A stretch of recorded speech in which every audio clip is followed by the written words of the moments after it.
Tanong ko lang po, Atty. Vic Rodriguez kasi naku-curious ako sa'yo Yung mga banat mo kasi personal, hindi po pambayan. Ay nako, Atty. Vic, yung mga banat mo kasi pampersonal, hindi po pambayan. Hindi po pangmasa yung atake ni Vic Rodriguez.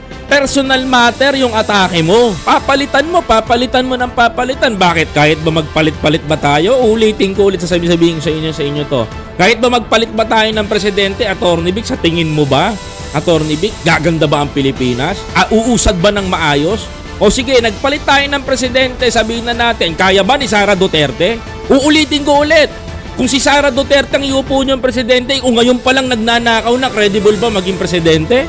Atty. Vic, ayan ang tanong ko. Palibasa kasi pag naupo si Sara Duterte, kayo ang makikinabang sa gobyerno. Alam mo, subukan niyong kantiin si BBM, Atty. Vic, maniwala kayo sa akin. Taong bayan ang kalaban ninyo.